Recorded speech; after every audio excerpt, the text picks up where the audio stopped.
Hello guys, welcome to another grand interesting video on your Leansimcorp channel.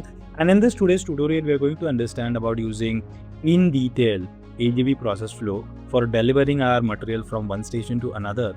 And the most important part we are going to look into this tutorial is about how the things are going to be working. If you're looking for FlexSim simulation support or looking for training courses related to simulation, or if you're looking for digital twin solutions, or you're looking for engineering automation, you're on a right page. Visit Leansimcorp.com and be a member now to get access and support in all these domains. Now we have made all these things. The next thing which you need to do, which I mentioned, is that we need to create the AGV paths, that is the parking area, or you can say the parking points. Okay.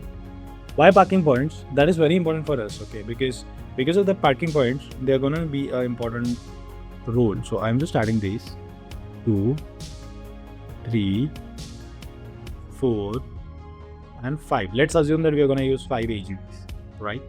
What I'm going to do is I'm going to make a curved joint path here like this, going here, then this. Oh, sorry.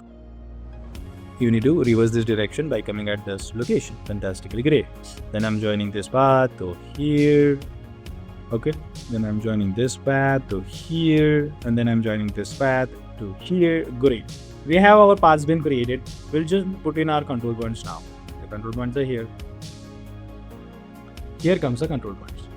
Now, interestingly, what you're supposed to see is that you have these 2 AGVs being placed out here, to be very specific.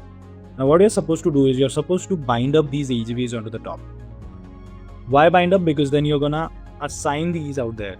So let's do this. What I'm going to do is I'm going to drag this and click here and park point. Drag this here, park point. Drag this here, park point. Drag this here, park point.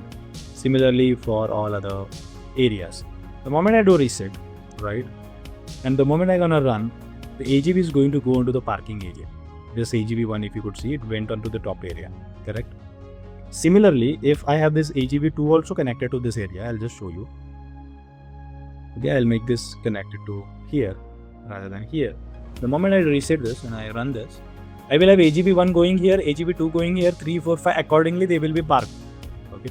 So let me just bring this out. I'll just copy paste here. So we have AGV 3. AGV 3 also travel location here. Then AGV 4. Again I am connecting it here, travel location. So you can see how interestingly whenever a model is run, it will automatically go to the parking area. You have to do no single logic for that. Okay. And I'll just run this. And you can see this AGV now holds up its location here, right? Till it is going to get a new task. Until this is going to get cleared, this is not going to move. So your AGV model is now a controlled model which is going to run systematically. And this is the benefit of this AGV tutorial. If you have any queries, questions related to this, let me know in the comment section below. And if you are new to the channel, do not forget to like, share and subscribe. So see you then in the next tutorial. Till then, bye-bye.